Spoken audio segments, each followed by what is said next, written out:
Oh, air pancuran yang tiba-tiba memanas. Suara menakutkan di malam hari. Mangkuk meluap tanpa ada lubang pembuangan untuk menghentikannya. Ular yang datang tak diundang di rumah. Yap, toiletmu adalah dalang semua ini. Kelihatannya, semua duduk masalahnya ada di sana kan? Sepertinya ada bau-bau yang mencurigakan. Nah, inilah saatnya berkenalan lebih dekat dengan barang yang mungkin jauh lebih sering kamu pakai dibanding barang lain. Silakan duduk. Toilet tidak punya lubang pembuangan karena lubang tambahan ini akan lebih mudah tersumbat dibanding lubang utama. Fungsi drainase di bagian bawah toilet sudah mencakup lubang pembuangan. Ada pipa melengkung di dasar toilet bernama S-trap yang berfungsi sebagai bukit yang tidak bisa dilewati air. Jika mangkuk toilet meluap, alirannya akan membentuk efek pusaran yang mengosongkan mangkuk. Nah, ada juga kemungkinan seekor ular bisa muncul di toiletmu, tapi itu amat sangat langka. Ular bisa masuk ke toilet lewat lubang di selokan saat mencari tikus dan celurit yang sering bersembunyi di sana. Ular masuk ke pipa dan meliuk melewati S-trap yang tadi saya bahas. Lantas, apa yang akan kamu lakukan saat ini terjadi? Beritahu saya di kolom komentar ya. Membuang minyak goreng dan semua limbah dapur lainnya ke toilet nantinya akan menyumbat saluran di drainase. Astaga naga, limbah dapur tidak bisa terurai dengan mudah sehingga akan menggumpal dan menempel ke pipa. Cara terbaik membuang minyak goreng adalah menuangnya ke botol plastik atau stoples. Tutup lalu buang ke tempat sampah.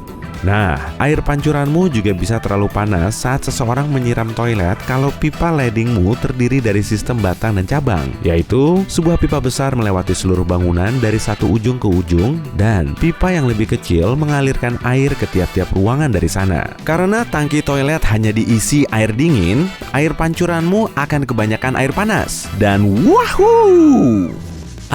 Toilet otomatis. Keajaiban dunia modern. Sensor toilet tahu kapan harus menyiram lewat lampu inframerah dan detektor yang sama seperti di remote TV-mu. Detektor ini memancarkan sinyal sinar tanpa henti sementara cahaya inframerah memantul ke pengguna. Untuk menyalakannya, ada chip mikro yang mengontrol semua sistem ini dan membantu mengurangi terjadinya salah aktivasi saat seseorang cuma lewat di depan toilet.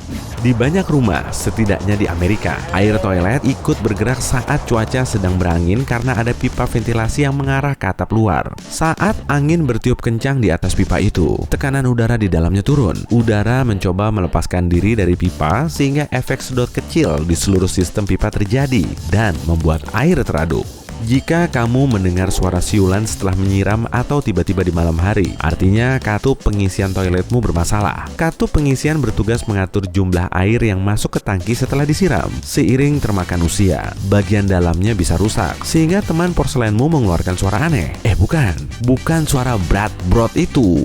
Saat cuaca agak hangat dan lembab, tangkimu mungkin mulai berkeringat. Udara hangat bersentuhan dengan tangki berisi air dingin sehingga terbentuk embun di bagian luar. Ini bisa merusak lantai, ubin, dan jika toiletmu sudah tua, bahkan baut yang menahan toilet ke lantai. Penyebab tangki basah lainnya mungkin flapper bocor. Periksalah flappermu secara teratur. Sebagian besar kamar mandi di Eropa menggunakan sistem washdown yang mendorong air di dalam tangki lewat dorongan air yang mengalir dari tepi mangkuk. Kebanyakan toilet Amerika dan Indonesia menggunakan sistem sifonik yang menarik air secara paksa ke saluran pembuangan. Selain itu, garis air yang tinggi membuatnya lebih mudah dibersihkan. Ini juga yang menyebabkan tagihan airmu lebih mahal. Toilet dibuat dari porselen karena bahan ini sangat halus sehingga partikel apapun tidak bisa terjebak di sana. Porselen juga tidak berpori sehingga bakteri tidak akan menumpuk. Selain itu, bahan ini juga tidak berkarat ataupun beroksidasi sehingga lebih awet. Porselen juga mudah dibentuk sehingga sempurna untuk tangki, tutup maupun pipa.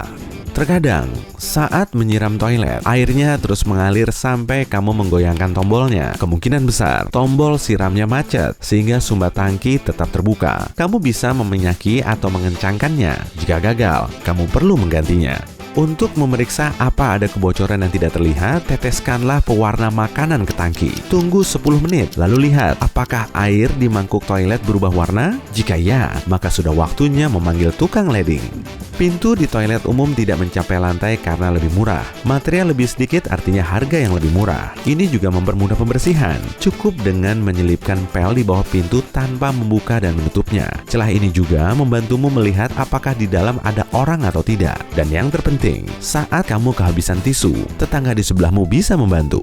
Ada toilet yang terisi ulang dengan cepat dan kamu bisa langsung menyiramnya lagi kalau perlu. Sementara yang lain membutuhkan waktu lebih lama. Jika kamu punya selang bagus bertekanan tinggi, tangkimu akan cepat penuh. Jika di selangnya ada endapan, kamu harus menunggu. Selain itu, tinggal di lantai yang lebih tinggi atau jauh dari sumber air membuat proses memompa air ke tangkimu lebih sulit.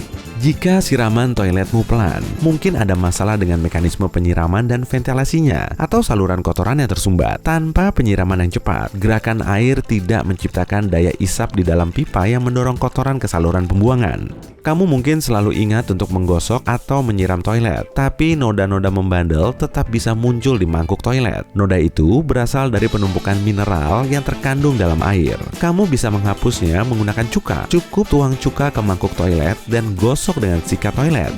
Jika kamu menyiram tanpa menutup toilet, partikel dari segala sesuatu yang ada di mangkuk toilet bisa terbang hingga 5 meter ke udara dan mendarat di seluruh kamar mandi. Partikel-partikel itu mungkin membawa bakteri menular yang berbahaya bagi kesehatanmu. Jadi, tutuplah toilet saat menyiram untuk mencegahnya. Air biru dari penyegar tangki toilet mungkin terlihat bagus, tapi kebanyakan tukang leding mengatakan itu buruk untuk toilet. Zat kimia di tablet itu bisa merusak komponen di dalam tangki, dan jika rusak, komponen toilet mungkin tidak bisa dipakai untuk menyiram.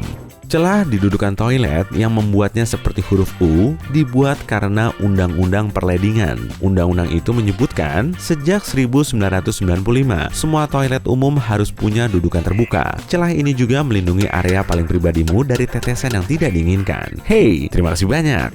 Kertas lapisan dudukan toilet sebenarnya tidak benar-benar mencegahmu dari kuman karena sifatnya menyerap. Ukuran bakteri dan virus itu super kecil sehingga mudah menembus bahan kertas lapisan itu. Tapi untungnya, infeksi akibat dudukan toilet hanya mungkin terjadi kalau kulitmu terluka dan bersentuhan langsung dengan dudukan.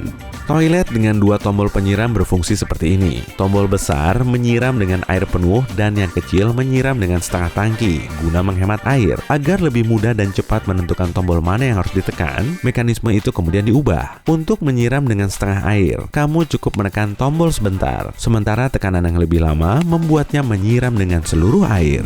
Meski tisu toilet seharusnya larut saat basah, sebagian kamar mandi umum melarangmu membuang tisu ke toilet. Penyumbatan masih bisa terjadi jika kamu memakai terlalu banyak tisu toilet atau jika sistem pipanya sudah tua. Jadi, jika kamu melihat larangan ini, jangan abaikan dan buang tisumu ke tempat sampah. Akhirnya, mari kita berikan kesempatan bagi toiletmu untuk menceritakan kisah versi mereka. Pasti kamu bisa membayangkan kisah seperti apa yang mereka punya. Sayangnya, pemandangan yang mereka lihat itu saja. Tapi, sejauh ini, mereka tidak mengeluh apa-apa. Jadi, yang patut kita sampaikan kepada sahabat kita, para toilet adalah terima kasih banyak. Hey, jika kamu belajar hal baru hari ini, klik suka untuk video ini dan bagikan dengan teman. Berikut beberapa video keren lain yang pasti kamu suka. Cukup klik video di salah satu sisi layar. Tidak ada ruginya kan? Dan ingat, tetaplah di sisi terang kehidupan.